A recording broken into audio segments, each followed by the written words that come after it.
South Africa's presidency confirms that Russia's President Vladimir Putin will not attend the BRICS summit in Johannesburg next month.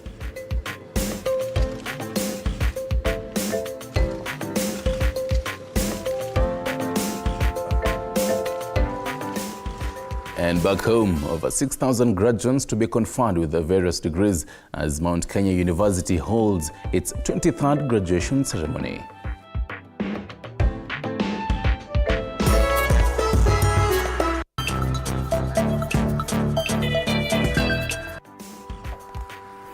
Well, good morning and welcome to this edition of Morning Cafe. Well, in Nairobi, it promises to be a very chilly morning at 12 degrees Celsius as we speak, but it will be much warmer later on. Of course, with the MKU graduation, over 6,000 graduates to be conferred with various degrees after successfully completing their degree courses, and that will be our main point of coverage throughout the day. Do stand by for that. Good morning. This is Morning Cafe.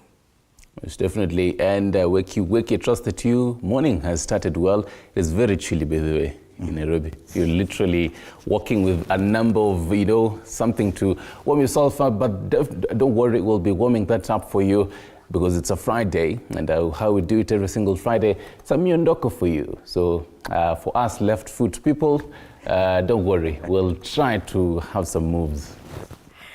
Well, good morning and welcome to Feel Good Friday. Of course, we do have a great show lined up for you this morning. And keep interacting with us on social media at TV47 News on X, at TV47 Kenya on Facebook. The hashtag is Morning Cafe. I'm Flora Limuki. Oh, I'm Stanley Nyarungita, by the way. And my name is Fred Ndimuli.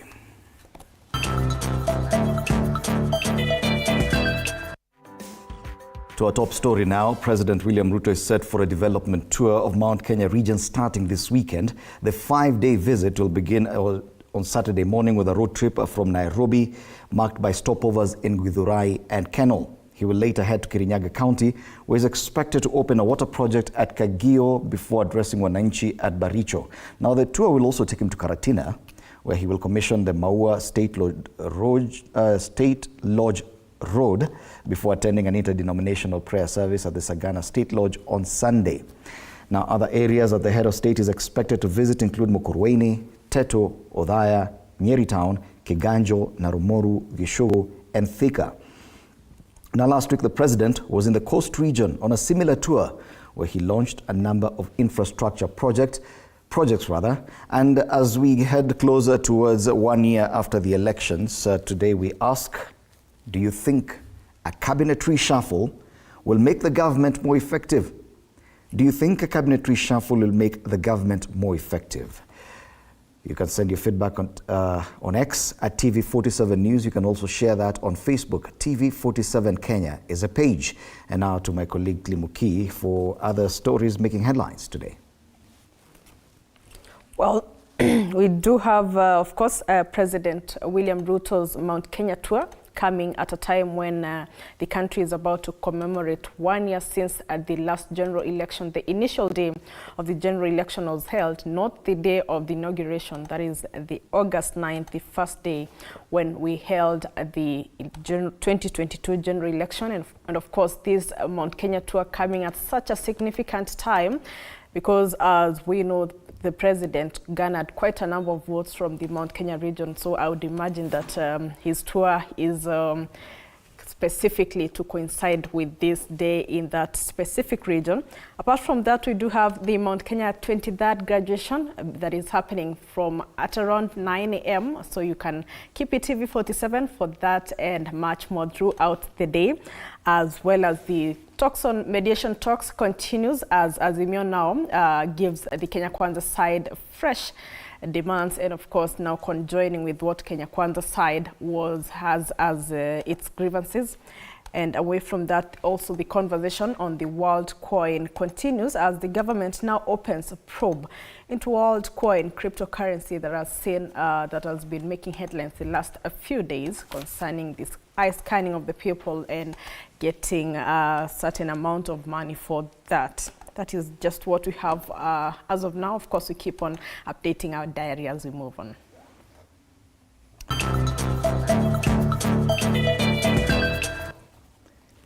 Thank you, Limuki. Today we have quite a number of dailies, and we'll be sharing all this, especially from Tanzania. I think we have 4 papers from there, and we'll be looking at that as well. But let's start with a top story from our local dailies. And on the Daily Nation this morning, the month of double pain. Kenya Revenue Authority updates system to reflect taxes backdated to July 1st. So 1.5% housing levy, 32.5% payee for those earning over 500,000 shillings, 35% payee for those earning over 800,000 shillings, all backdated to July 1st. 3% turnover tax tripled for businesses earning 1 million to 25 million shillings. Annually, 16% tax on VAT for fuel, 5% digital content revenue tax, call, data, SMSs, home fiber charges, and mobile money services up as well. School fees for third term is due next month, at the end of the month. So yes, do plan as with all these things being backdated. Remember, if you're a parent, you still have to pay school fees for the third term. So the amount of money that will be available in your pocket for you will be much less as compared to this month that we've just finished. Yeah, so Kenyans will have to dig deeper into their pockets this August as a taxman moves to recover new taxes. And that's the issue, that whatever we were supposed to have paid as taxes in July, that will be billed this month of August. So by the end of this, you'll be paying double. Hence the headline, the month of double pain. The expected double taxation will coincide with the third-term school fees due month-end, adding a further strain on incomes for households already struggling with rising living costs. That's the main headline. The other story featuring on the front page of the Daily Nation today, this Friday, Raila team demands crisis talks begin on Monday. Leader of Azimio's delegation, Kalonzo Musyoka, says time is of the essence and the mediation must be concluded by end of the month. The opposition also declares the government cannot unilaterally dictate the agenda of the negotiations that led to the suspension of mass action. That's the other story. Other stories featuring on the front page of the Daily Nation today. 45,000 village elders set for plum allowance. Interior CS Kithure Kindiki tells MPs who want elders paid 7,000 shillings monthly that for starters, the state will pay them an allowance as a clear compensation structure is worked out. On the blue economy, 1 billion shilling fund to uplift women in 11 fishing and mining counties. Beneficiaries are at the Coast and Lake Victoria regions. And another story making it to the front page of the Daily Nation today. University of Nairobi Vice Chancellor takes leave over feud. Intrigues behind Professor Stephen Kiama's 6-month sabbatical as Professor Julius Ogengo named acting VC by the University of Nairobi's Council. So that is the front page of the Daily Nation this morning. And on the front page of the Standard, they decided to go with a reveal that the deal CS has signed. The year-long covenant is a tale of ambition, promise and commitment to Kenya Kwanza manifesto, and to underscore its seriousness, President Ruto personally signed against each of his 22 CS's pledges. Is this another hot air, or will it count this time round? And that actually forms our main question of the day, where we ask you, do you think a cabinet reshuffle will make the government more effective? Basically, taking a look at this will, if they don't actually pledge their deals. So they're giving you some of the key ministries and what they actually signed. For example, Education CS Machogu, timely release of capitation, improve transition and school enrollment, provide capitation within 7 days of exchequer release in the Ministry of Treasury. So Treasury CS Ndungu has to tame inflation, grow revenue, maintain inflation rate at 5%, reduce fiscal deficit from 5.8 to 4.4%, raise revenue to 2.9 trillion Kenyan shillings. Also in the health docket, prudent management of donor and public funds in the transport sector, absorbing a bloated budget, manage pending bills, and spend 7.6 billion worth of funds in ongoing projects and new allocations. In the energy sector, utilize approved estimates, expand infrastructure, construct 824-kilometer crude oil pipeline, 150 biogas units, 300 clean cooking gas facilities in learning centers. That is just but a mention of what the CSs have signed. But this story is extensive from page 2, 3, and 4, so you can take a look at what each and every single cabinet secretary has signed. On the top strip of the Standard, Ruto heads to Central amid jitters on talks. Away from that, Chief of Staff warns crooks using his name. And, in matters education, varsity slots joy for top students, that is on page 10. Matters entertainment, hip-hop at 50. I'm curious, which is favorite hip-hop song for Freddie Ndimuli? Well, it has to go way back. Which one is in your mind right now? You listen to Nelly. Nelly? Yeah. Okay. P. Diddy? Nah. I know them. Okay. I don't know the songs. That's a lesson for another day. I'll teach you some. P. Diddy and Nelly. Good stuff. Yes. Hopefully, when Budesco, Freddie comes along around 8 a.m. there. I'm sure he understands that. Yeah, he'll definitely play you one of those. Uh-huh. That's what is in the Standard, front page of the Standard this morning.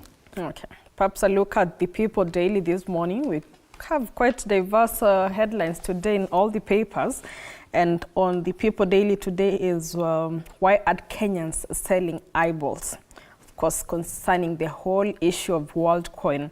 MPs demand answers. Interior CS asked to explain who authorized digital company known as Worldcoin to start collecting iris signatures from Kenyans, as new evidences show data protection boards had questioned the move. And still on the People Daily, big story of the day, MKU, Mount Kenya University marks 23rd graduation ceremony today. That story is on pages 6 and 7. And of course, that will be streamed right here on TV47, starting from around 8 a.m., 9 a.m. through the day.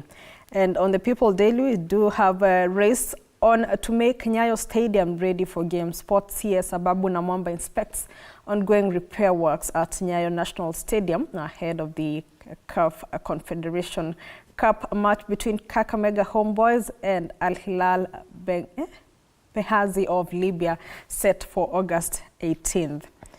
On the People Daily, still we do have new university gets green light to offer degrees.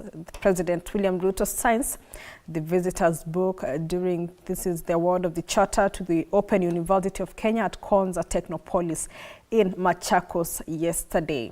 And on that story is on page 2 of the People Daily. Still on the People Daily, mother put on trial after trying to sell off her child. That story, you can find it on page 3 of the People Daily. That is pretty much what we have on the top page of the People Daily this morning. Okay, let's now look at the Star newspaper. And on the Star, the main headline, similar to our question today, is Ruto planning a cabinet reshuffle. Survey indicates 72% believe Kenya headed in wrong direction. That survey, the results of that survey were released earlier this, I think late last month. And President's dalliance with Azimio governors alarming Raila troops. This is separate from the main headline. And they've put faces of the number of governors, Azimio governors who've been working closely with the president, Fernandez Barrasso of Kakamega, Nasir, Abdul Swamad Nasir of Mombasa, Joseph Lenku Kajiado. We have Paul Otuom also there. Yes. From Busia. Yes. Wilbur Otichilo from Vihiga. We have the one from Trans Nzoia, George Natembea. Yeah. Kilifi, we have Munaro. And one more here, I think Julius Malombe from Kitui. From Kitui. Yeah. Yes, and the President's dalliance with Azimio governors alarms Raila troops. Also features on the front page of the Star today. Other stories on the front page: cancer has turned my family into beggars. This according to a Mason. Another one: residents dig up 8.5 billion shilling road under construction. Wow. Those are gold diggers. And at the coast surgeons amputate man's leg as they chat. Yes, those are stories featuring on the front page of the Star this morning. Okay. Okay. Actually, there's an interesting op-ed on the top strip of the Star on page 10. Why handshake is bad for Raila and very good for President Ruto. I believe that's an op-ed. Yeah, you can have that and take a look at the differences of quote-unquote maybe a looming handshake, but then both factions maintain there is no handshake. But then still on that, by the way, the fact that you're seeing governors here, it's really interesting that devolved units are also part of this talks. Yes, definitely. Devolution, as we said, we're marking 10 years of devolution. So yes, I think governors have realized you still have to work with the national government. Yeah. Whichever side, political side you come from, you have no choice but to work with the national government if at all devolution is to work. Of course, this whole month we'll be talking about devolution. Yes, the devolution conference coming up in a week's time, I think. It will be held in Uasin Gishu, and we'll bring you coverage on that as well. We continue with our newspaper review this morning, and Taifa Leo. Taifa Leo. Yes. Taifa Leo has a similar headline with the Daily Nation. Wakenya sasa kukamuliwa. They have a number of percentages here, numbers 1.5%. Let me just zoom on that. Jumla ya 3% kukatwa kwenye mshahara wa wafanyakazi mwezi huu kwa ajili ya makato ya nyumba ya Julai na Agosti. 1.5% waajiri kutoka jumla ya 3% ya mshahara wa kila mfanyakazi kama makato ya nyumba kufikia tarehe 9. 3% kutozwa biashara ndogo ndogo zinazouza bidhaa za anga shilingi 2,750 kwa siku. Hii ni kutoka 1% ya hapo awali. 30% ndio ushuru mpya kwa biashara zinazopata milioni 25 kwa mwaka. Kodi hiyo imekuwa ikitozwa biashara zinazoingiza anga 50 milioni. 32.5%. Yeyote anayelipwa shilingi 500,000 au zaidi kwa mwezi sasa atakatwa ushuru wa 2.5% zaidi ya kiwango cha sasa. And it also goes on to say usalama wa kahawa watafutwa. Wabunge wataka kikosi maalum kiundwe ili kulinda zao lao dhidi ya wizi. And on the main headline, I think that line, there's that kicker there, just above the main headline. Okay. Makato ya nyumba, ushuru mpya wa mshahara na biashara sasa kukatwa mara 2 Agosti. And that is what people don't get. That whatever you are to pay for July and August will be deducted at once. Mara 2. Wow. So And you would argue it's 3% brace coming yourself. back. All these things, all these percentages that we are talking about, they'll be deducted twice. That's so if why, you're saying 1.5%, brace for 3% deduction. Yes. And that's why even the Daily Nation says double pain. Double pain. Wow, that's quite interesting. On the right strip of Taifa Leo, it goes with wazee wa nyumba 10 wafikiriwa.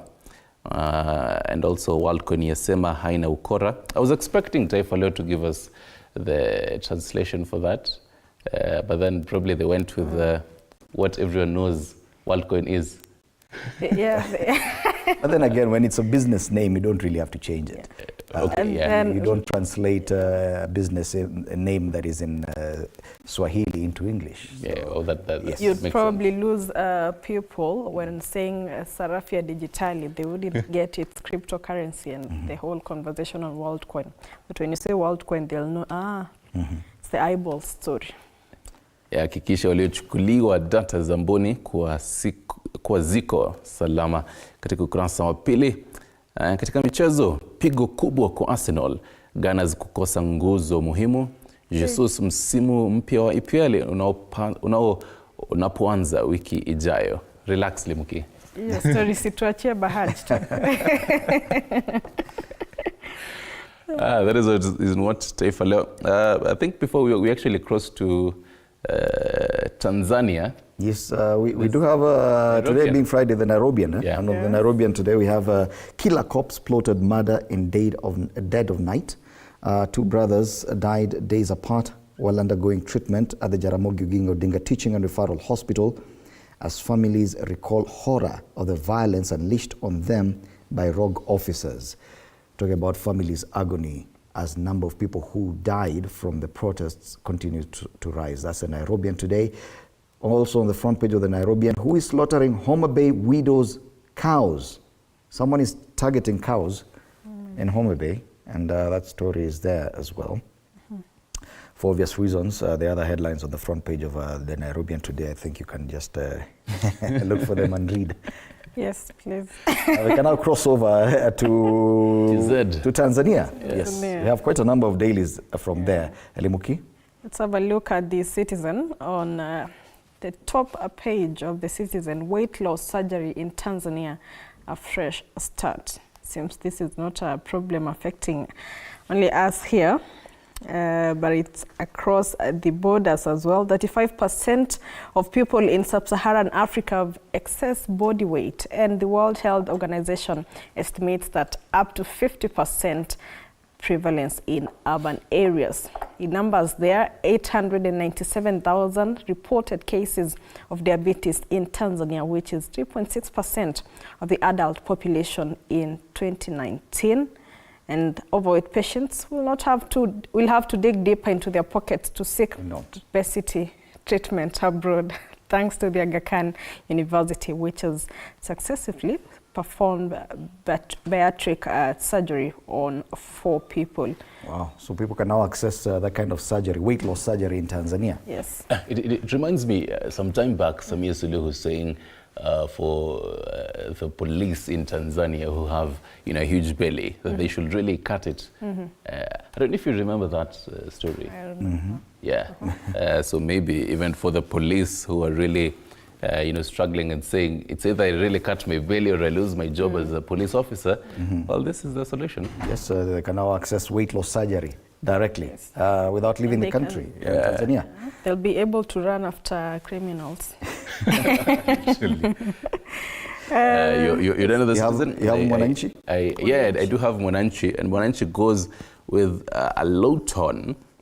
Safari ya mauti, ofisa wa benki dada zake watatu wafa ajalini wakienda kumzika ndugu walizaliwa 4 na wote wamekufa wakiwaacha wapweke wazazi wao wenye umri wa miaka 80. Vilio vya bugika benki ya Absa, NSSF na Mzumbe walikokuwa wakifanya kazi. It's a tragic accident in Tanzania and a low moment for them. On the left strip of Mwananchi, tahadhari makali ya dola kuathiri bei za bidhaa nyeti. And Tanzania dailies have really been going with this story for days now. The story of dollar versus ESC currency. I'm being told the fuel increased by about 27 Kenyan shillings. The super is about 186. The diesel is about 159. So it's a tough. The director should be working in yellow or something. it's a tough moment for them, really. Still now in matters education in Tanzania, wanaofeli kidato cha pili ongezeka zaidi, wadau wataja tatizo. Dawa ya kupungua kwa wenye unene kupitiliza hii hapa. Okay, interesting. That is a story we've just been looking at the now for the Citizen, you have an option for surgery. I believe now here you have maybe it's a medicine, or maybe it's the same. Serious. If weight loss issues are featuring on the top headlines of then it's really serious. 2 dailies from there, it's definitely a big deal. A quick look at Habari Leo, still from Tanzania. Mpango ataka nafuu huduma za fedha. Now Mpango, at least this one I know. Mpango is the vice president of Tanzania. So Mpango ataka nafuu huduma za fedha. That's the main headline on Habari Leo. So TZ have kuna Mpango na wana suluhu. Yeah, vice president is Mpango. Anapanga, then the president anasuluhisha. Good stuff. That sad story also features on the front page of Habari Leo. Simanzi, Mhadhiri, Mzumbe, ndugu watatu wakifa kwa ajali walikuwa wakienda kuzika kwao Mwanga. That fatal accident that featured on the top page of the other daily. We have one more. Today I said we have at least 4 dailies from Tanzania. Yeah. And we have daily news as well. Do you have it, Limuki? I do. Still on the same, Vice President issues new directives. Just giving a brief of, okay, it's in English version of what is in Habari Leo. Quite invisible, but it's concerning the whole. There's also NHC to list bond on DSE as profit surges, and then PM tips youth on agri opportunities. And the dailies in Tanzania are quite busy on the front page. I know. And mostly for that paper. Yes. There's also an interesting one still on daily news, rent defaulters risk blacklist. Well, that is as far as Tanzanian headlines are concerned. We are out of time, but a quick look at Stanley's favorite. Yeah, I can see even for the Standard that you're really opening there, there's a whole content on matters Mount Kenya University. In case you want your relative, want your son, your daughter to enroll in Mount Kenya University, you can have a dig in that on page 12 and 13 of the Standard and get to look at what is offered in Mount Kenya University all across the country and even continent. But now to the cartoon, where we really form what is happening in the country, the continent, and even the globe, and we discuss it here. The Standard is quite interesting. A number of caricatures, each holding a gun. Let me try to see. Okay, there's no familiar caricature here that I'd really point out, but it's market sad, shooting everywhere, and there are dead people around there, and there's someone there who says second round is coming soon, so it's quite interesting really there. And then on the Daily Nation is on page 18. Stick to my agenda. I believe that is self-explanatory. Fred, you can give us for page 18. Even as I continue, there are different caricatures of President William, a caricature that looks like President William Ruto, and a caricature that looks like Azimio leader Raila Odinga. There you have it, listening in to people who are inside a room, and they're having talks. That is based on one of the caricatures, who is holding a paper written talks, and he has a sufuria on his head, an antenna with a sufuria. So, and then a hungry Kenyan outside that door. So, and both of them are saying, stick to my agenda, and my agenda is in quotes. Fred, Flora, which one do we? I think today, of course, Daily Nation, it relates to all that is going on. And the saddest, of course, I assume the two gentlemen inside there, they once leading talks for both teams, that is the Kenya Kwanza and Azimio coalitions. Then there's the president here and the allegedly Azimio leader Raila Odinga also. They want to listen what's going on. Everyone is, they have insecurities that probably these talks might not go their way. And there's the saddest bit is that there's a Kenyan here, no agenda for the Kenyan, just holding an empty plate and looking all malnourished. Where will be the Kenyans' agenda be factored in this conversation? Yeah, so it really shows how much these talks are just about individuals and not the real situation that the Kenyans are going through right now. Yeah, so Daily Nation carries the day for me. The Standard cartoon also has the same theme today. It's about the leadership and how Kenyans suffer once these leaders fight. And you can see quite a number of caricature of our leaders with guns and shooting all over. And then the people who die are the common wananchi. And asking question there, second round is coming soon. So I could go with the Standard this morning. Well, that's the news review today. I think I'd also go with the Daily Nation. But then different, rather same themes, but Daily Nation really depicts what we have today. And even as the president is going to be in Mount Kenya, we might maybe hear some undertones on that. Even maybe telling his team This is what we have written. This is what we're going to discuss, and that is what we're going to stick to. Some undertones on that. He might not really project it loudly, but we might really hear that. Yes. Of course, a quick reminder of our question today. Do you think a cabinet reshuffle will make the government more effective? Continue sharing your feedback on X at TV47 News, also on Facebook, TV47 Kenya. After the break, we'll be coming back with my panelists. And today, we'll be having Commissioner Emma Kibiro, who's a lawyer, Gladys Njoroge, Youth Leader, Murang'a County, Masaki Samuel, Director, Youth Affairs, UDA, and Francis Wanjiko, a partner at IC Law Advocates, LLP.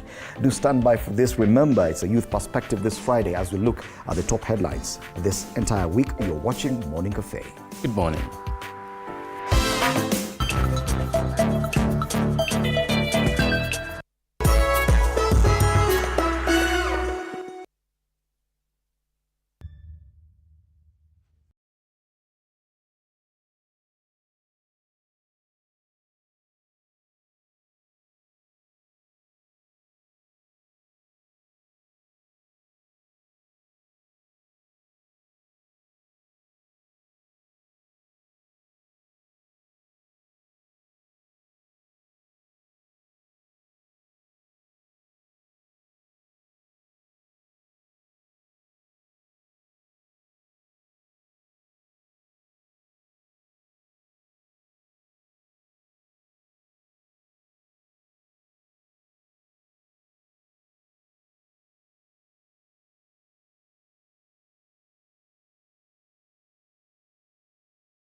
this morning. But a quick reminder of our question today: do you think a cabinet reshuffle will make the government more effective? This comes from a very busy week, and a number of cabinet secretaries being told off by the president, their boss. There was also that signing of performance contracts by the members of the cabinet, plus a lot of double speaker, which I think featured in the dailies, probably not today, but featured in the dailies. There was a lot of discussion about the fact that a number of cabinet secretaries speak at cross purposes. On the Worldcoin issue, for example, one saying everything is okay, the other one saying a few hours later, no, we need to suspend that. Do you think a cabinet reshuffle will make the government more effective? And I think on the front page of the Standard today, a look at what the CSs signed, that performance contract they signed this week, which is a year-long covenant. And it's a tale of ambition, according to the Standard, a promise and commitment to the Kenya Kwanza manifesto, and they underscored the seriousness of the president, who personally signed against each of his 22 CS's pledges. So the issue around the cabinet is our top discussion today, and on whether or not a cabinet reshuffle will make the government more effective. Quite a number of other discussions as well, but let's start from there. As I'd said earlier, allow me to introduce my panelists this morning. Beginning from my extreme left, we do have Commissioner Emma Kibiro, who's a lawyer and also serves in the Nyandarua County Assembly Public Service Board. It's good to have you in studio, Emma. Karibu sana. Next to Emma, we have Masaki Samuel. Masaki is the Director, Youth Affairs, UDA. Yes? Yes. Karibu sana. It's good to have you. Thank you, sir. On my immediate right, we have Gladys Njoroge, Youth Leader, Murang'a County. It's good to have you, Gladys, in studio.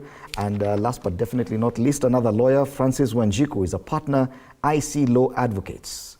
Francis, good to have you in studio. Fairly young people, as we do it every Friday, the youth perspective on things that matter to all of us. And the cabinet is, of course, the big discussion today. The fact that they signed performance contracts, it's something that happens annually, a year-long covenant, and as we learned, it has been happening for the last 20 years. But what came with this event this year was a curious reading of the Riot Act by the president.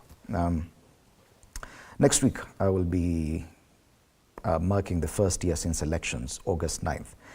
The cabinet has not been with us for that long, probably about 8 or 9 months now. Yet we've seen a number of their failings. We are not sure yet if we have recorded any progress or growth or successes from their end.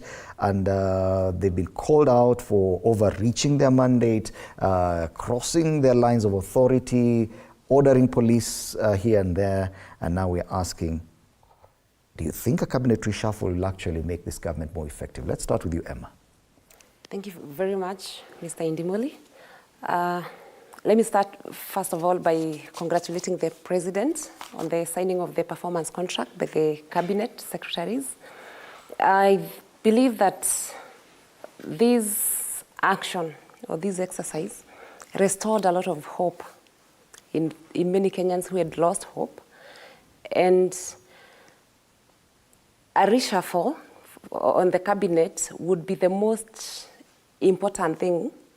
You remember the president saying that a number of the cabinet secretaries seem not to be informed in the areas of performance.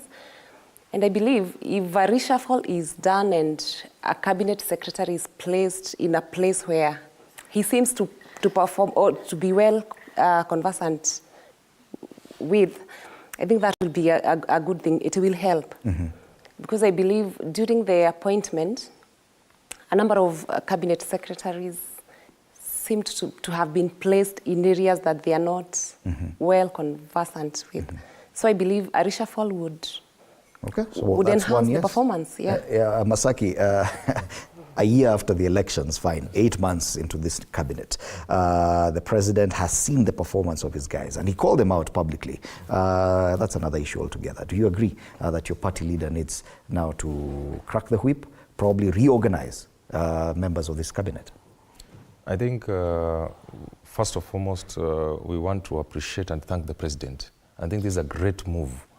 We have had the experience and we have seen a lot of people sign a lot of performance contract before. But I think the president has been very firm and now is distinguishing between friendship and work. And that's what Kenyans really want to see, that people just don't be in offices and they're not actually performing to what they've been given that mandate. So it is the right direction in terms of cracking the whip and also ensuring that those who are serving those offices are actually adhering to our party manifesto and also the plan that the president and the agenda that he has for the Kenyans. So this is the right direction. Number two, you look at the success that we have had as a government, because I've heard you say that people are trying to see what have we been able to do. We highlighted so many things. Number one, when we say that after we form the government, we are going to roll out the Hustler Fund. There are so many people are still benefiting from the Hustler Fund. The first phase, which was benefiting between 1,000 to 50,000, the local and the small personnel are benefiting. We are going to the second phase of the Hustler Fund, which is between 50,000 and 250,000. And majority of them are going to be benefiting the circles, the small groups. So we are having a lot of success. Look at the fertilizer subsidy, which have introduced. The president announced a few days ago that we have reduced the price of fertilizer from 7,500 to 2,500. That is a plus, which is going to enhance and support the growth of our economy through production of food. Well and good, Masaki, yes. Well and good. And of course, speaking as a director of Youth Affairs, yes. UDA. But the question is, do you agree that it is high time now the president reorganizes his cabinet, gets rid of a few people and probably brings in new blood into the cabinet? I think it is important, and is to his wisdom, he has realized that some of the people who are in some of the ministries that are not really up to the mandate that have been given. So he's trying, that's why he has introduced the performance contract, which is going to help them, and reshuffling the cabinet is going to ensure that those who are going to be placed in those ministries, they have the capacity to serve in those ministries. Okay. So it is important that this reshuffle is going to be there. Yet, Gladys, there are those who argue that 8 months is too short to actually determine the performance of a cabinet secretary. Most of them have just come into this position for the very first time, actually. It's only one who has previously served in cabinet who's still there. A lot goes into forming government, even for the president himself, over the first 1 year. There's a lot of politics, a lot of reorganization at the level of the state departments and ministries. Should the president give his cabinet a little more time? They've just signed a performance contract. Should he give them more time, probably another 1 year, to see if they can actually adjust and perform? No, I don't think so. First of all, a good day is seen in the morning. So if by now they have not yet set the standards, I don't think there will be any change. Yeah, the reshuffle is needed. So you agree that a reshuffle, it is a high time, a reshuffle is done right now. Yes. Francis, do you agree as well? It depends, Fred, because no one has come before us and told us, I'm going to do a reshuffle. The president has not given any sentiment that makes us feel as Kenyans that this is the right time for him to do a reshuffle. If you look at what people are calling that they are signs of reshuffle, I can give you an example of CS Moses Kuria, who people are saying now he's an outsider, he's being frozen out in the cold. But you look at the politics of this country and you ask yourself, will the president be happy if Moses Kuria goes to the opposition at this time? It is too early. So why will the president give Moses Kuria 4 years to campaign for the next presidential election? So I think if I was the president, I will sit back and look at the factors, because if you're going to reshuffle and lay off a number of cabinet secretaries, you'll only lay off the weakest person in the link. But if you lay off the strongest person within the cabinet secretary, he might not be a performer as a cabinet secretary, but he's a very strong politician within where we say qua ground. So you want those people within your cabinet, because they will not be going out there to make noise against your government. So I don't think the president will make a reshuffle at this point. If he does, then he has to remove the weakest link within his cabinet, and that will be a tough job. But whether the president does it or not, that's up to him. We're asking, should he? Do you think a cabinet reshuffle now would actually make this government more effective? I think it's too early because performance of cabinet is a matter of public sentiment. It's not a matter of public performance contracts because that's how you judge an employee. A cabinet secretary is not an employee. He is an appointive position. There's a level of respect that comes with it. So presidents and governments out there only reshuffle cabinets as a matter of public sentiment. How does the public feel about my cabinet? If you compare it to the last cabinet of Uhuru Kenyatta, if you can remember very well, within the last, I think, was it 6 months, there are some cabinet secretaries who resigned. Just for most of them, it was to vie elections, but for others, it was so that they can disassociate with the presidency of Uhuru Kenyatta and prepare for the next government. Yes. So that is the public sentiment we are talking about. And you captured very well the fact that a lot of politics comes into play, especially when appointing politicians or even firing them. It is not as easy as a CEO in a corporate organization firing and hiring. The president used cabinet positions, and admittedly so, to reward loyalists. Yes. More people would have expected that he would go for technocrats. He appointed a few politicians there as well. It's been 8 months. Don't you think that, well, for the president, he also has an opportunity now to reorganize and get proper professionals, not just people who are rewarded for helping UDA or Kenya Kwanza? Well, a cabinet is the president's house. And it is his prerogative to organize it the way he feels or he deems fit. If he feels that for a good performance he needs politicians, there is no law that would really limit him from engaging the politicians. And besides being politicians, I believe the cabinet secretaries have an aspect of professionalism in them. And I do not think that being tagged as politicians would limit their performance.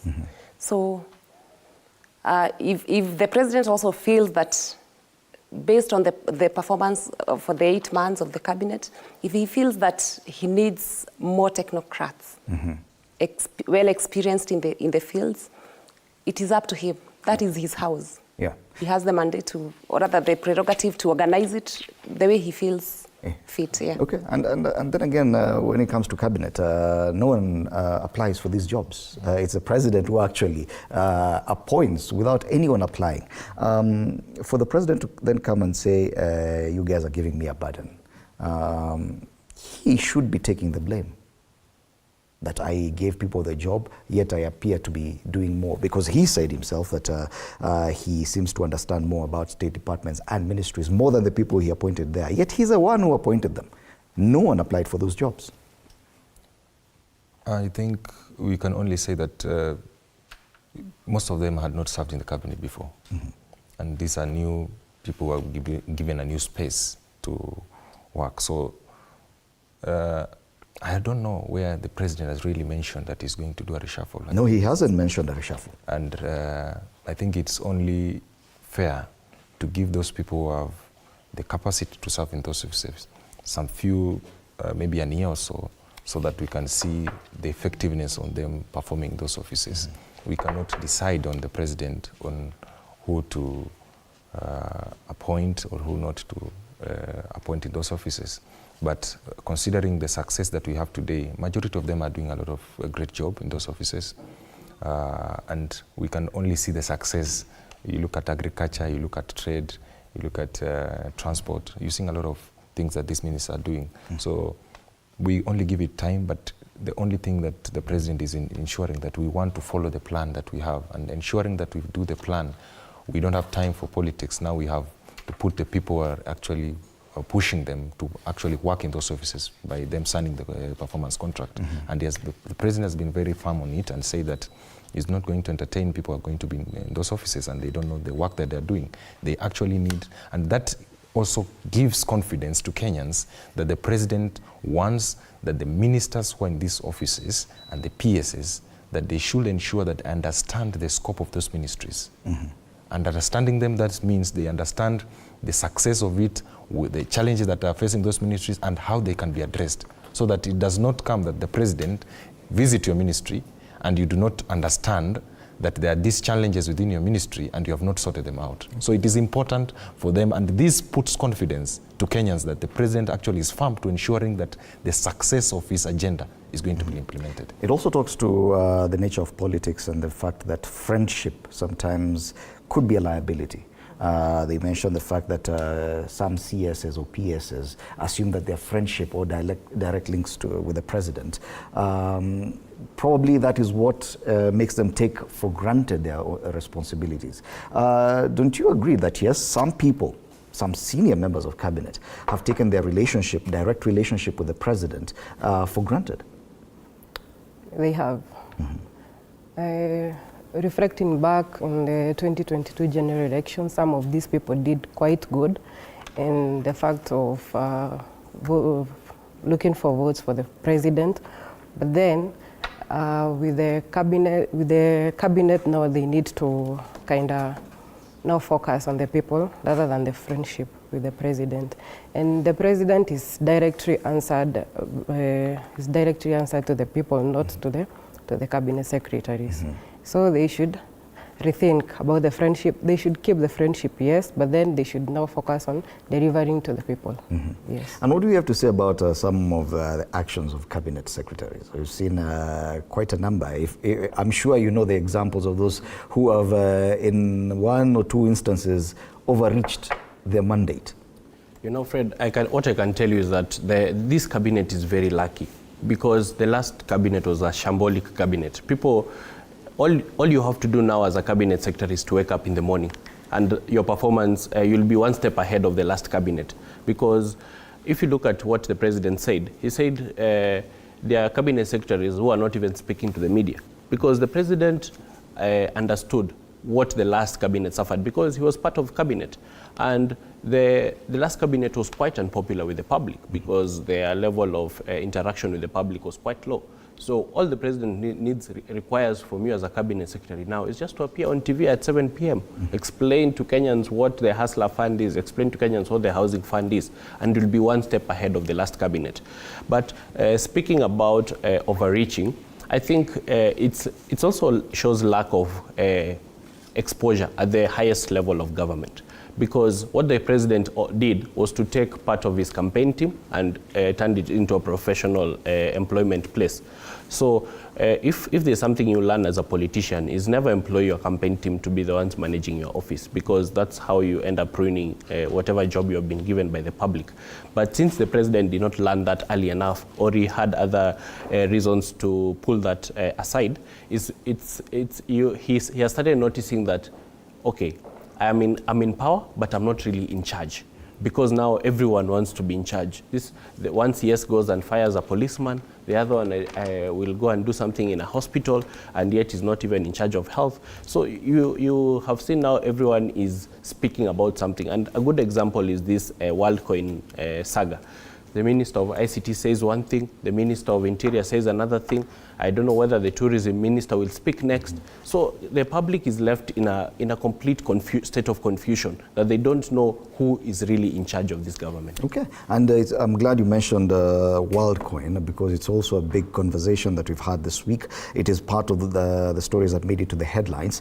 And those who are affected, 350,000 Kenyans actually went out of their way. They registered despite the long queues. Most of them are young people. We'll be talking about that, and before we even talk about the talks that are much anticipated and whose date is yet to be established. But that after the break. Remember our question this morning: do you think a cabinet reshuffle will enable this government to be more effective? And you can continue sharing your answers on X at TV47 News and on Facebook TV47 Kenya. You're watching Morning Cafe. We'll be right back.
47, and my name is Fred Ndimuli, and I'm trying to search for my panelists on Twitter so that you can tag them even on the conversation as we continue this morning.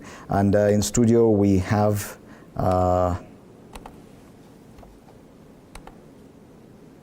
Commissioner Emma Kibiro, who is a lawyer and also a member of the Public Service Board at the Nyandarua County Assembly. We have Gladys Njoroge, Youth Leader, Murang'a County, Masaki Samuel, Director, Youth Affairs, UDA, and Francis Wanjiko, Partner, IC Law Advocates, LLP. And on X, their handles on X, and I'll be tagging them shortly. We have at Chief Shiro, at Masaki Samuel, at Njoroge, and at Eminent Kibiro. You can tag them on this conversation even as we continue.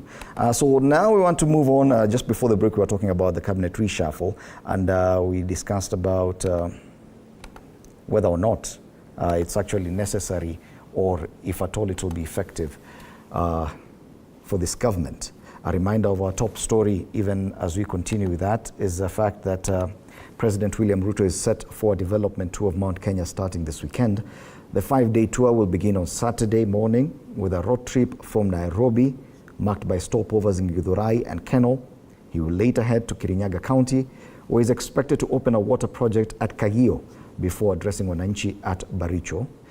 The tour will also take him to Karatina, where he'll commission the Marua State Lodge Road before attending an interdenominational prayer service at the Sagana State Lodge on Sunday. Later next week, he will be hosting leaders from that region at the Sagana State Lodge, governors from Mount Kenya region, as well as other elected leaders. Other areas that the head of state is expected to visit include Mukurweini, Teto, Othaya, Nyeri Town, Keganjo, Naromoru, Gishugu, and Thika. Last week, the president was in the Coast region on a similar tour where he launched a number of infrastructure projects. And we'll continue updating you about that. Remember, also today, the 23rd graduation ceremony for the Mount Kenya University is taking place. Over 6,000 graduates will be conferred with various degrees after successfully completing their education there, and that will be beaming live right here on TV47. Do stand by for that. We continue the conversation with my panelists this morning. Now I want to look at Worldcoin, the latest craze in Kenya. Over 350,000 young people had already given their details, their biometrics, in exchange for crypto tokens worth the equivalent of 7,000 Kenya shillings, and that was by Tuesday this week. This thing was launched only last week by the founder of ChatGPT, OpenAI, and within a week it was spreading like bushfire in Kenya. That says a lot about the need or the advancement of technology. We've seen the kind of reaction that the government has had to this. Emma, young people understand technology. Young people understand artificial intelligence. That is the next sphere we're heading into. The issues of cryptocurrency. Many people in the older generation may not really understand this. Is that where we're getting it wrong? That there's a disconnect between the older generation who probably run government and the younger people who are interested in pursuing artificial intelligence, online trading, online investment, and hence Worldcoin? First of all, sorry, this issue of Worldcoin is a depiction of a number of things. One, it is a depiction of the state of the Kenyan citizens, indicating that people are living in problems or in poverty, if I may say it better. And any opportunity for them to earn a coin, regardless of whatever it is. For someone to wake up in the morning and proceed to have their data collected, data that they do not know how it will be used, they do not know the consequences. It is not just a decision that you just make. It is out of desperation, meaning that people are really living in poor states, and any opportunity to earn something, they go for it. Secondly, it is a depiction of a situation where people want to earn without working. Because if you wake up one morning and you're told that there's somewhere you go and have your eyes scanned and you earn something, while there's another opportunity where you can work and earn with no risks, it shows some sort of laziness. Mm-hmm.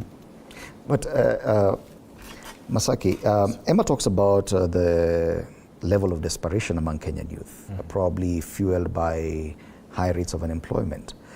Yet there's also the side where opportunities now are converged in the technical sphere, in the technological sphere, that mobile money, online investments, online jobs, the lack of white-collar jobs, because over-dependence on white-collar employment has led us to a position where very many young people cannot access these ones, despite high levels of education. Is it wrong for a young Kenyan to seek opportunities online, some of which come through investment in cryptocurrency, investment and working with artificial intelligence? Is it wrong? I think it's clear that it's not wrong, and as government, I think we have been able to see there's a gap for more sensitization to the public, especially young people, that you need to be aware of what you're engaging in. And because the gaps that have been seen is, how do people just come from a foreign country, come to Kenya and collect data, and you do not know exactly where this data is going to be used. Mm-hmm. So it's clear that there need to be proper sensitization to the public and to the young people that whatever you engage in terms of the cryptocurrency, you need to understand the level of how this company, is it registered in Kenya? Because the issue that have been raised now is the company was not really fully registered in Kenya. They were using local representative. And that's why there was a joint, if you may recall, there was a joint statement yesterday between the Minister of Interior and the Minister of ICT, and which has led to the suspension of the Worldcoin. And there is a lot of also grilling that is going on at the DCI headquarters for those representatives, and so that they can be able to ascertain how did they come up to collecting of data from Kenyans without proper registration, and where were they going to use this data? And also the question of where is this money coming from? The money that they're giving to the young people. Is this money that these are proceeds of crime, or this money laundering or something of the sort? So that's why we are putting up extremely a lot of measures so that we can be able to counter with such kind of eventualities. But the most important thing that we need to consider is there's a very big gap that is there, that the majority of young people are seeking opportunities. Mm-hmm. And these opportunities are now being created with the government in terms of ensuring that we have enough Wi-Fi hotspots where they can do business online, and ensure that there can also be the affordable access to credit.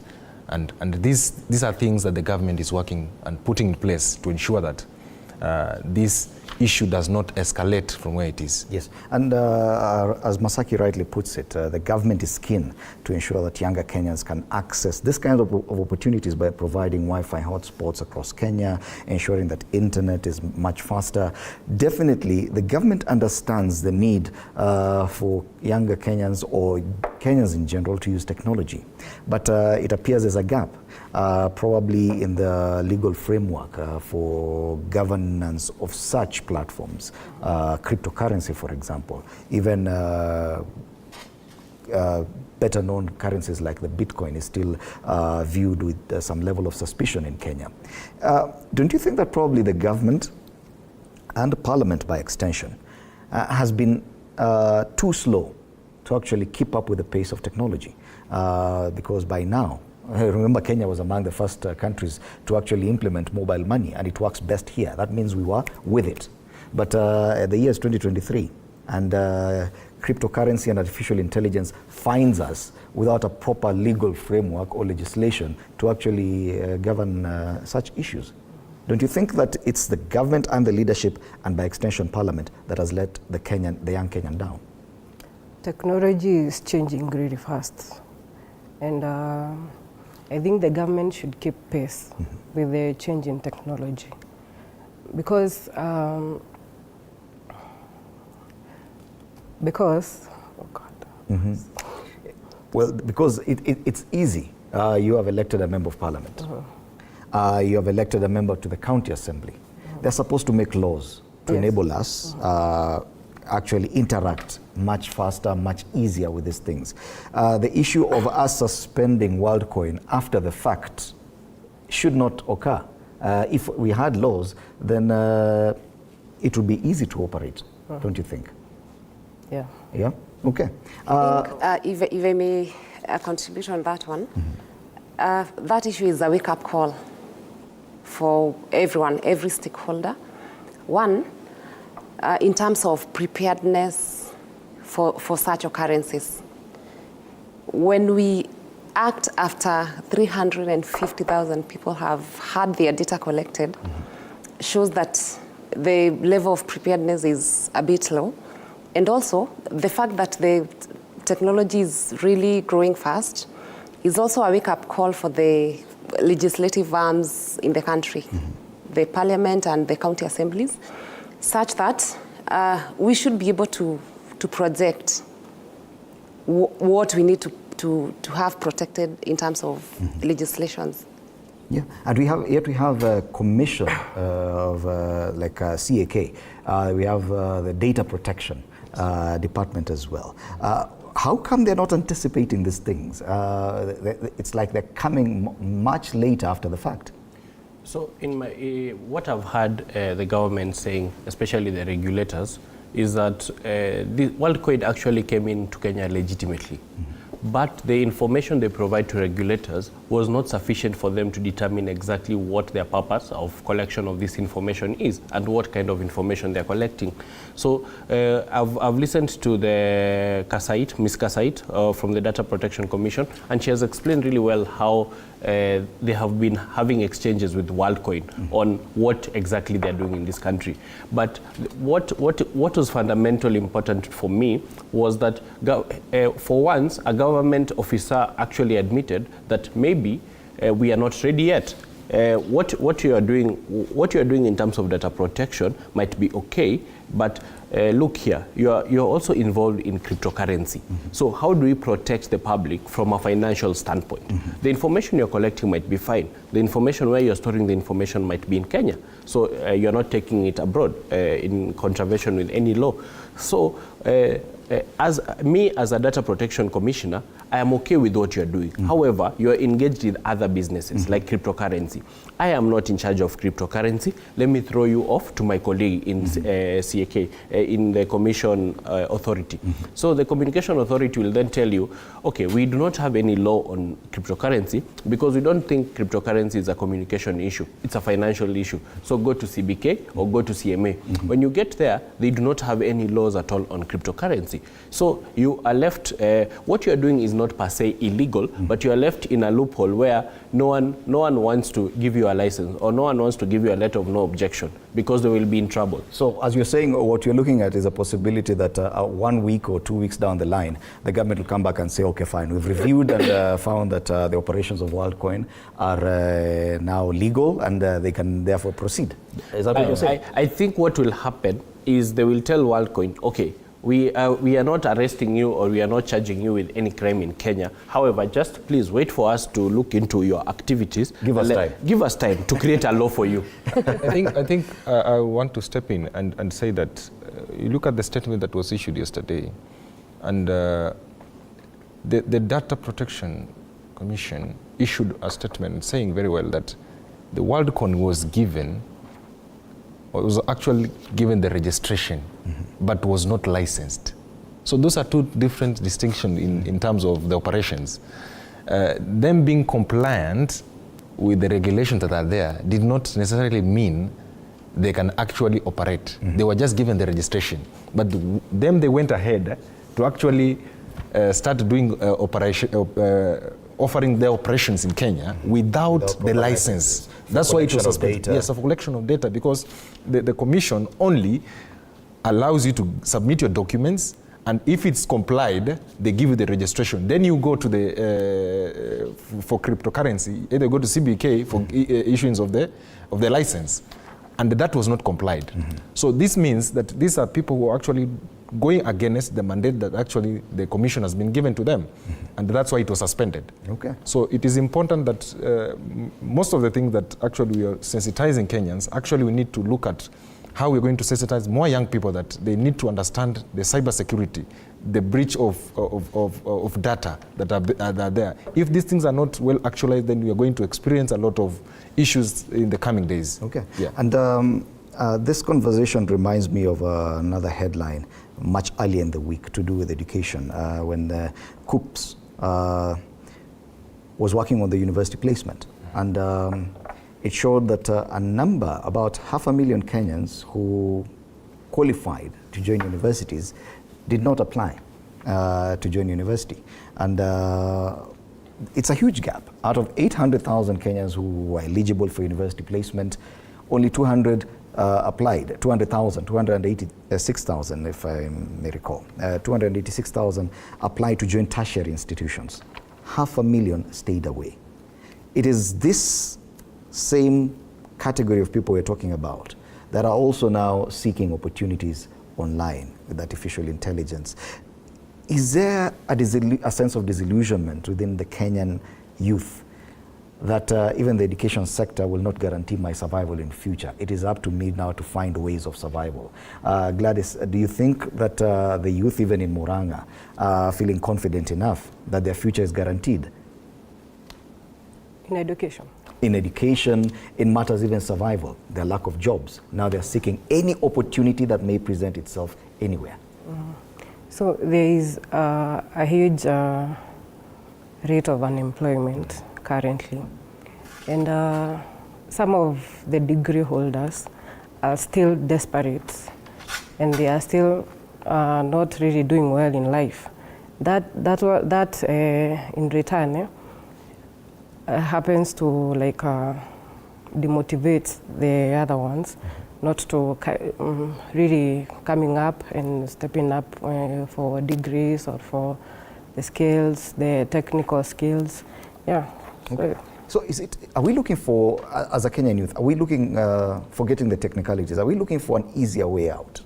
That we figured going to university for 4, 5, 6 years may not guarantee me a job. So let me just look for any easy way out. Hence, someone offers me 7,000 bob just to scan my iris, why not?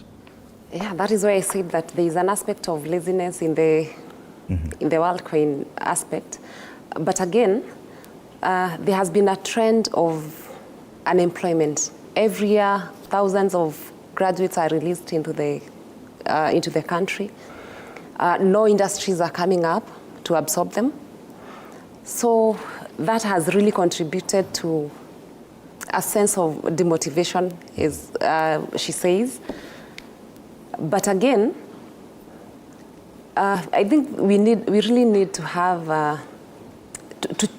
the mentality of our young people change, because I think we have a very negative mentality amongst the young people. Mm-hmm.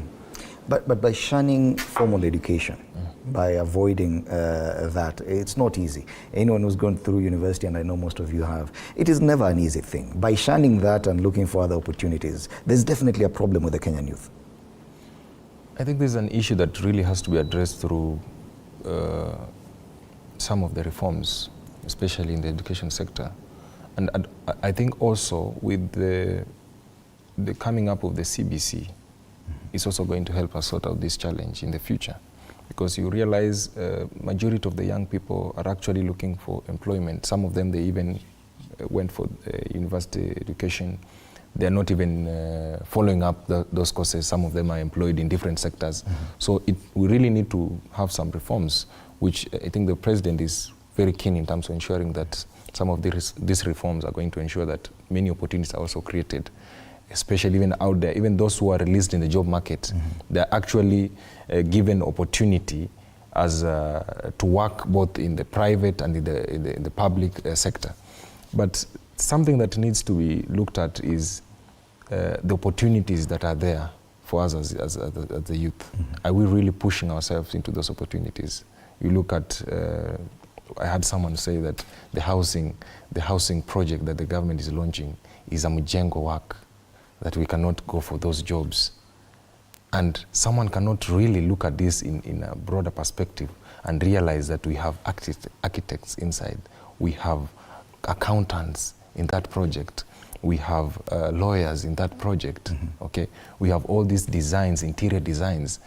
People, young people actually need to be informed that these opportunities are there, okay? And they're coming up, and the government is ensuring that they are there, both skilled and unskilled. How do they push ourselves? We need actually to mentor more young people to understand that these opportunities, when they come up, they need to present themselves. Today, currently, we have a challenge, Fred. And this is an issue that we really need to address. Majority of young people are not pushing themselves to the limit to push for themselves for opportunities that are there. Okay. But even for the opportunity, we talk about the credit that are there in the government.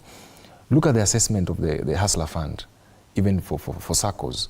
You cannot see many young people who have registered companies to go for this, or registered SACCO to go for these opportunities, get funds from the government and do business. Even as we complain there are no job opportunities, are we really fighting for our space for ourselves? You wanted to add something? Yes. Yeah, we may have reforms, and reforms only appear in books.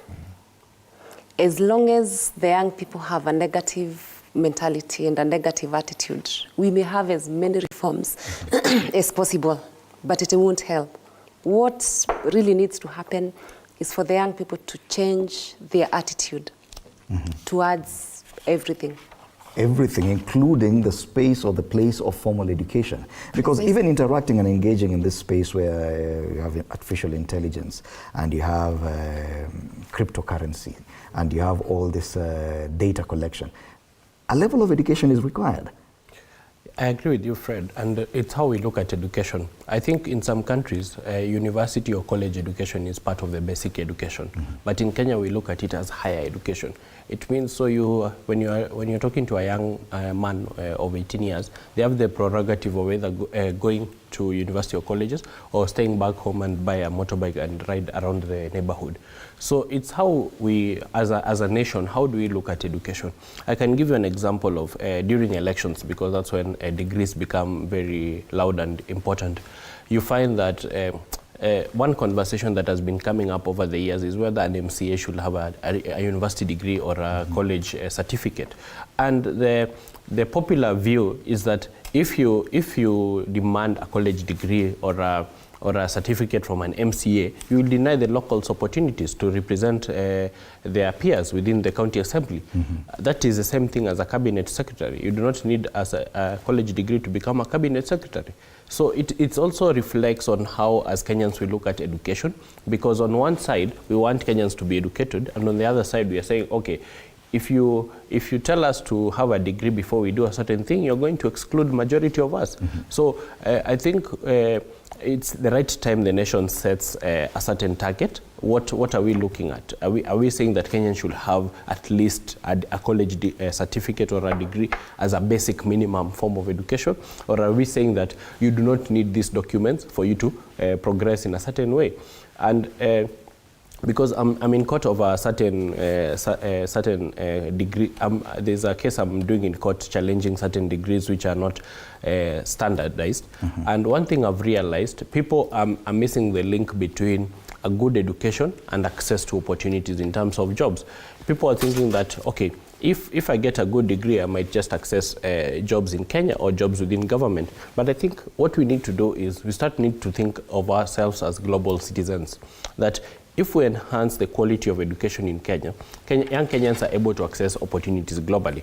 If you look at jobs the jobs that the president has been talking about, jobs advertised in Germany, jobs advertised in the UK and the US, you look at when you go and apply, first of the requirement is for you to do an English exam. And then when you go to the list of exemptions, you see countries like South Africa are being exempted from doing an English exam, and you ask yourself why. Is there a thinking that the Kenyan English exam is not sufficient for you to access a job in the UK? So those are the things we need to ask ourselves as Kenyans, that is our English exam up to international standard for our young nurses, our young teachers to be able to access these jobs outside. Yeah, the fact remains that some level of education is required with interacting, especially on the international stage. And shortly we'll be getting some feedback from my colleagues on the question that we're asking today on whether or not a cabinet reshuffle would benefit the government in terms of helping them improve their performance. But another issue that came up this week was with the Presidential Working Party on education reforms and the proposals that they made, of course, of the CBC and other issues. But there was one interesting introduction or proposal they made on a mandatory community service at some level for all young Kenyans, that before you get into university, you must undergo some period of community service. A few years back, not a few, quite some years back, there was the NYS, that before you joined university, you had to serve in the NYS for about 6 months or so. Do you think that that would actually help change the mind or the psyche of the younger Kenyans, for them to understand that it's not just you do Form 4 and you buy a motorbike and life starts from there? I believe that is an amazing introduction into the education system, because if you, like you've put it a while back, before you joined university, you had to go through the NYS. And if you look at the quality of graduates that were coming from the university those times, and the ones that have been produced after the termination of the program, there's a very big difference. Mm-hmm. You can tell even by the quality of employability. Mm-hmm. Of late, the rate of employability of graduates is really going down. Most people are not even keen on that kind of education right exactly. now. The rate of layoff of graduates is so high, because I bring you in my company, I look at your performance, and I start wondering, did you really go through a university? So I think that is it is a good introduction into the system, because it instills some discipline, and it also instills some sense of responsibility. Mm-hmm. Yeah. Masaki, you agree, the fact that we're now looking at a shortage of skilled labor, issues to do with woodwork, welding, metalwork, and hence the conversation around TVETs.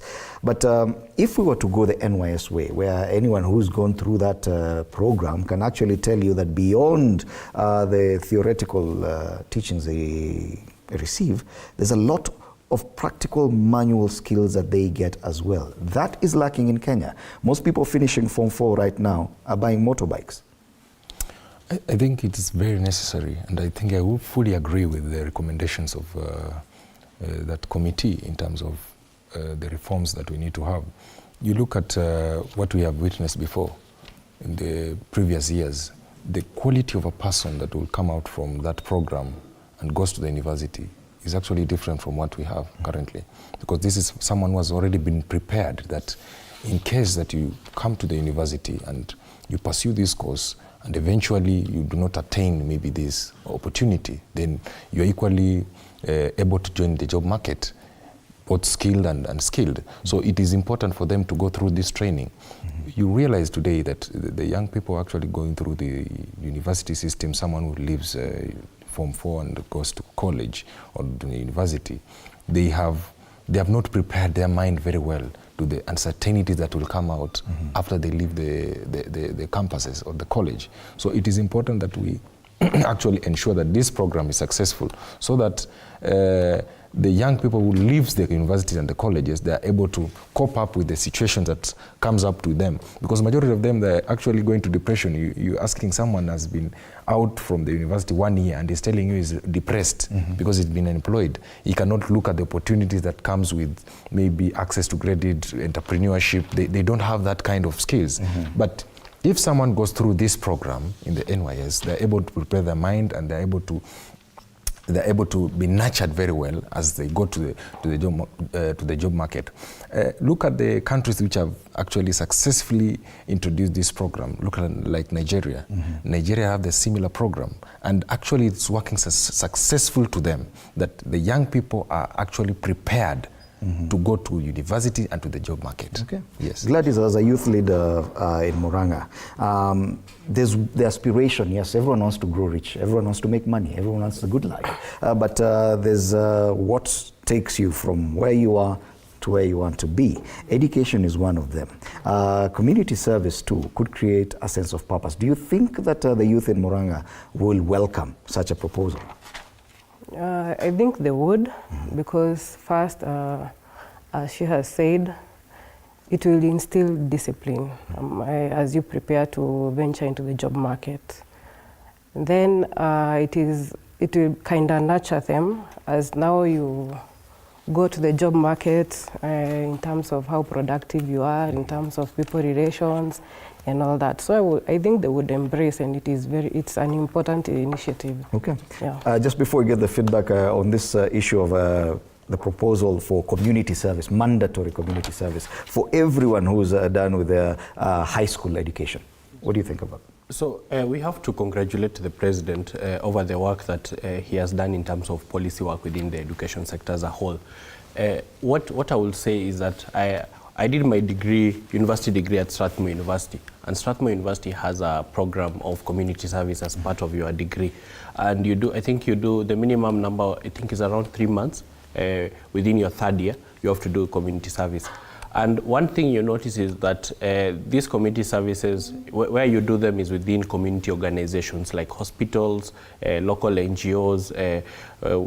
As long as you're not being paid for that service and there's a sign of public good, then it qualifies to be community service. And I can say this is a very good recommendation as compared to the NYS, because the NYS means you have to use a lot of public money. It also means you have to allocate space for a very big number of graduates.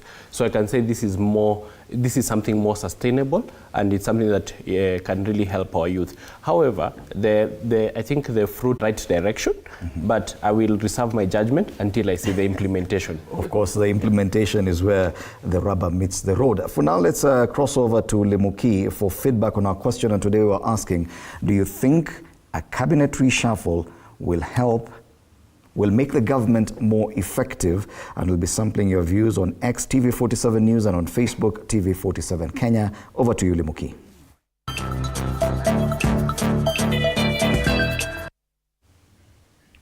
Well, time now to look at some of the feedback from Kenyans on Facebook as well as on X, which was previously Twitter. And see, Vim Nzau here says reshuffle can be done, but never touch Professor Kindiki. He's more than able. Congratulations, Professor. That is his own views.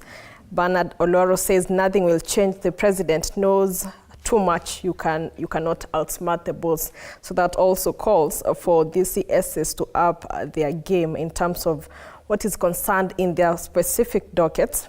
And someone else here says, my thinking, the cabinet should be composed of technocrats, not politicians. And just some more comments from Facebook.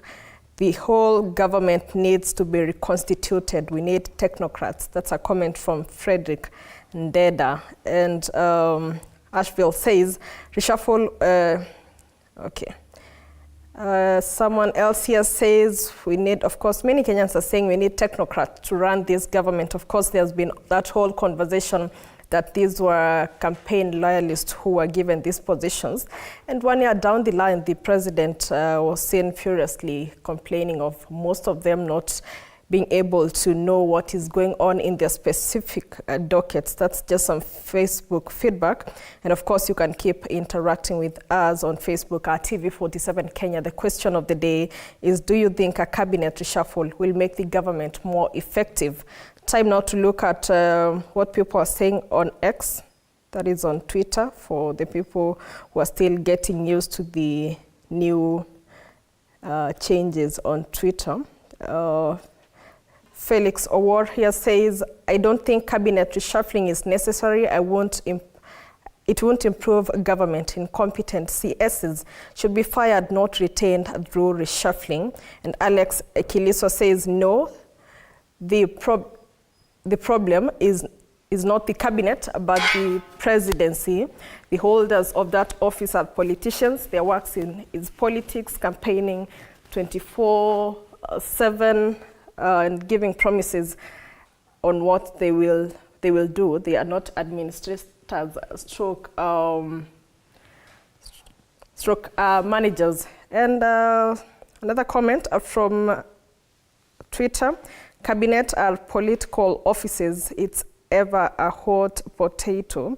And Sageka Wilson says, output is dependent on input. On Wednesday, I watched a show where PSs applied for jobs and competitively, and the post of former CSs are people who are proven and had a track record. So yes, if we have the right people, that's okay. Then Fred here says there will at least be some competence, but we won't expect much from it. Just sampling some of the Twitter comments. Max Mwigi says hopefully so, but with the right people in the respective dockets. And of course, there are Kenyans who opine that that is already a deal done. It's just waiting the president's announcement concerning that. That's just some feedback from X, and of course, keep your feedback coming in at TV47 News on X, at TV47 Kenya on Facebook. The hashtag is Morning Cafe, as well as our SMS line 22047. 22047 is our SMS line. And our question of the day is, do you think a cabinet reshuffle will make the government more effective?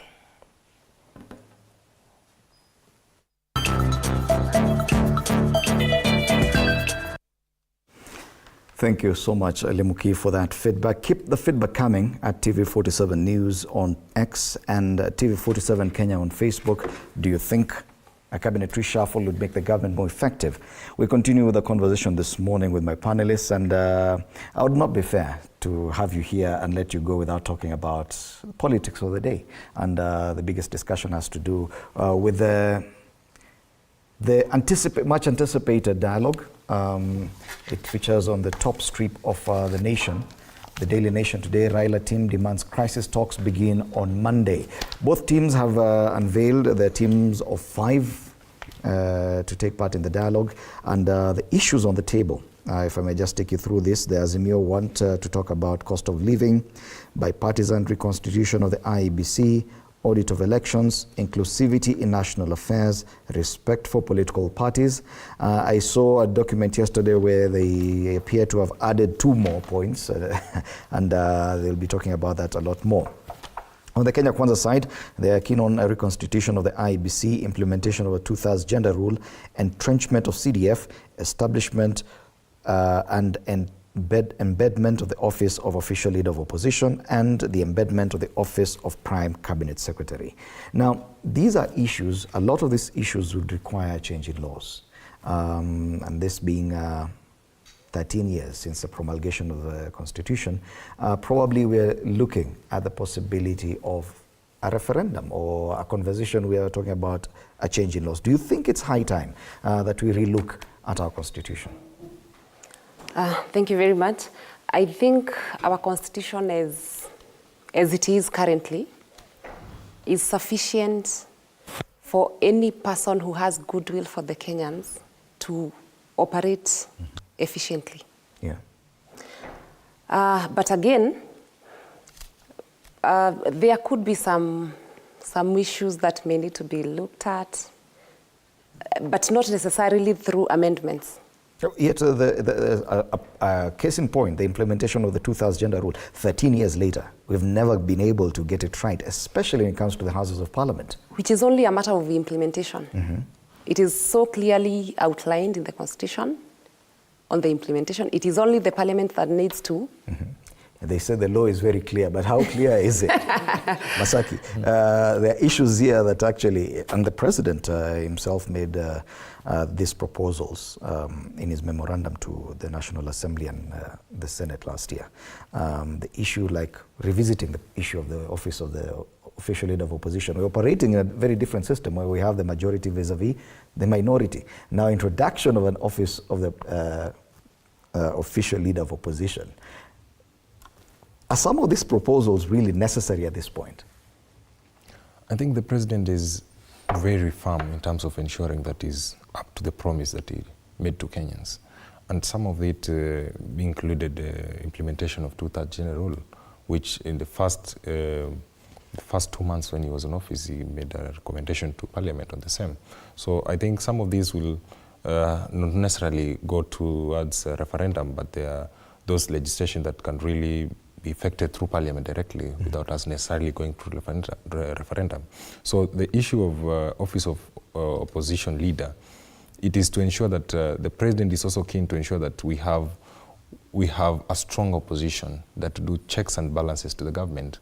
Thus, we ensuring that people do not just operate through the street. Okay, there's official opposition leader who holds that office and has the budget and can be able to do checks and balance to the government. So the president is very firm, and this is a democratic space. He wants to ensure that people have the liberty actually to criticize government and do checks and balances, but has to be within a capacity of opposition leader. So he does not want people to be confined outside the constitution. That's why you're ensuring that there's a process that is going on.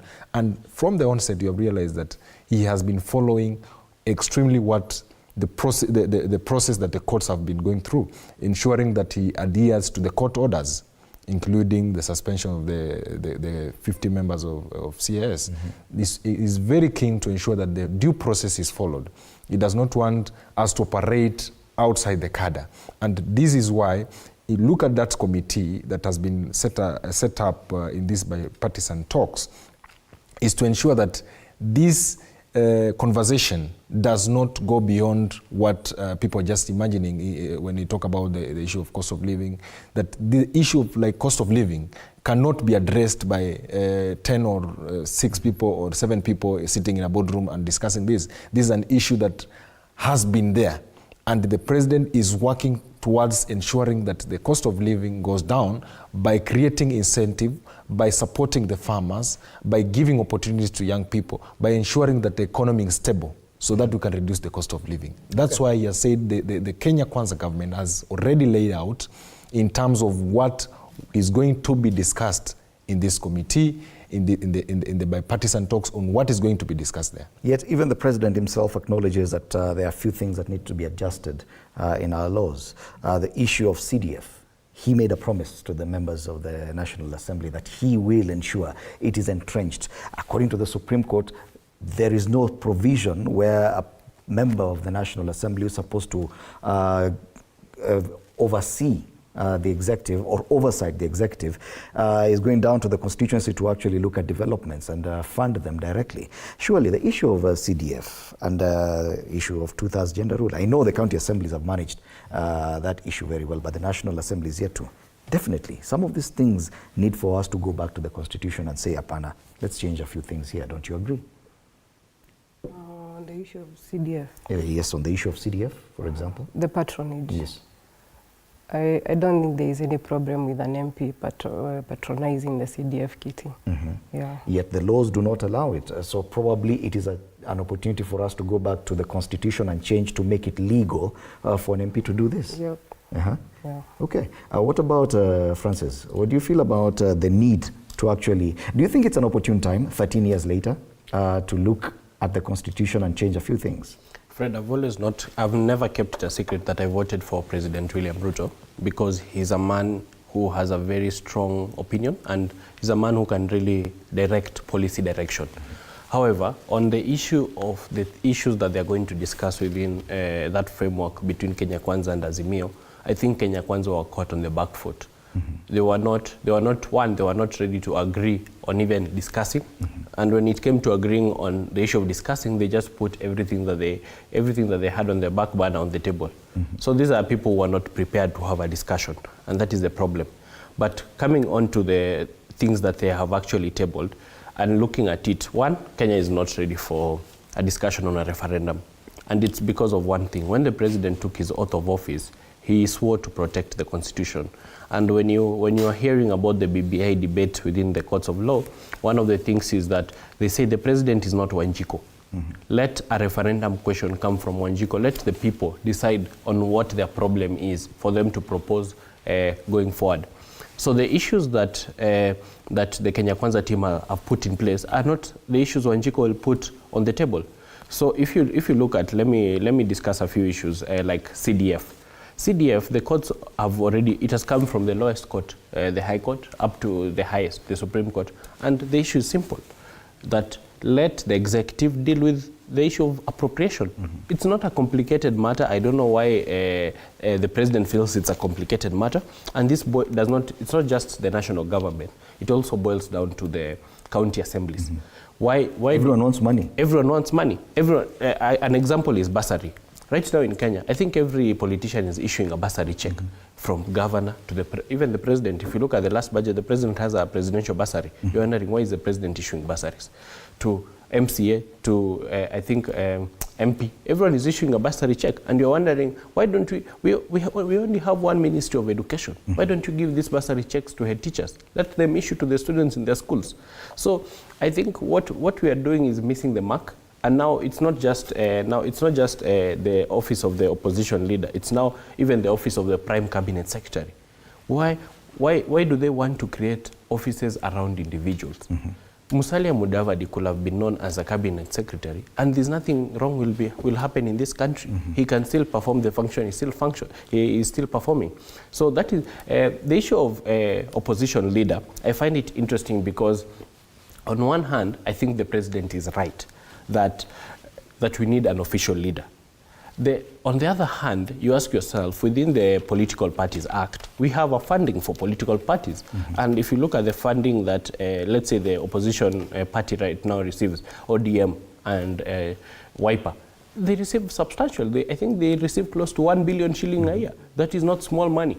Why don't we ask Parliament to relook at the Political Parties Act and see, so if ODM is already receiving 1 billion shillings, why don't they allocate that money to the official leader to perform its functions? And you remember, ODM already has discretion on how to use the money. So you're wondering, why does Raila Odinga require more money or an office or a transport to perform his function? It may not be Raila Odinga. Once we create that office, it could be occupied by any other person. Indeed, that's true. So you're questioning even the need, the sentiment by the president proposing amendments to the Constitution, if I get you right. Yes. Yeah. The other question, and because we are wrapping up our conversation this morning, but being Friday and the youth perspective, we need to raise a question about the youth representation in our Houses of Parliament. We have quite a number of young leaders in the National Assembly and in the Senate. Are you feeling the impact of these young leaders? Are you seeing the change they're bringing, if at all there's any change? Emma? Let me first start by appreciating the fact that we have a good number of young representatives in the Parliament. As you also give your final remarks. Yes, and it is also important to appreciate the fact that when a young person is elected, they are not only responsible for representing the young people, they're responsible for representing the entire constituency that elects them. The issue on the issue of representation of the young people in terms of whether there is a change, I think we haven't seen much change, especially concentrating on the 3 mandates of a parliamentarian or a representative.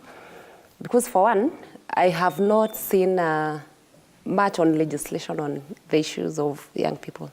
And you can agree with me that in this country, the issues of the youth, despite the fact that Article 55 talks about the youth, on how the government needs to take measures to ensure that youths are well taken care of, we do not have laws that speak directly, or rather speak on matters of the youth.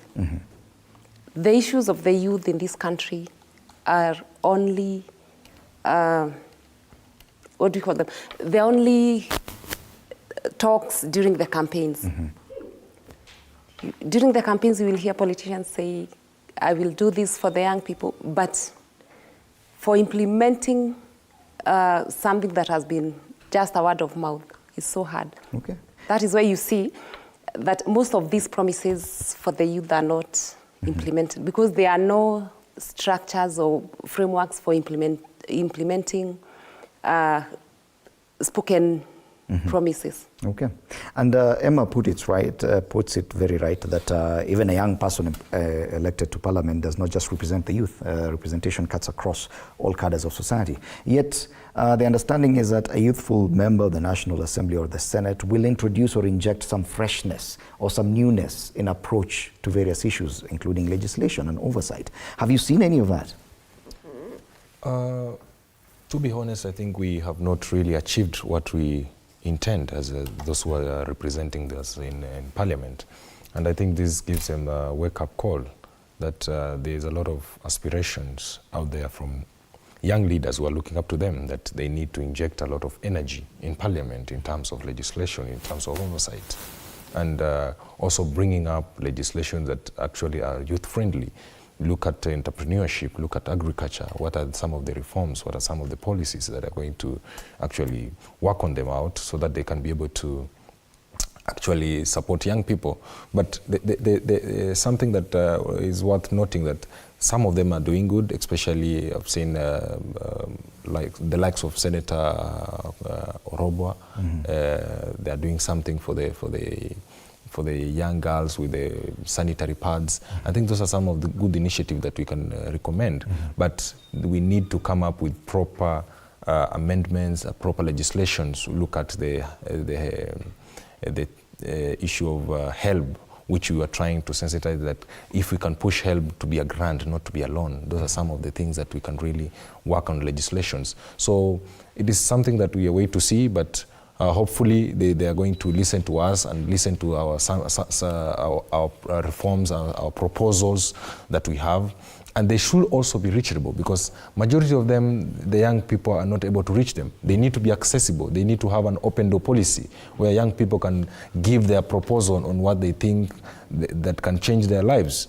So it is something that we are waiting to see. And if they're not up to task, then they also need to wait for us, because we are on their way coming there. We shall be there no matter what, yes. To quote Gabriel Oguda, my good friend.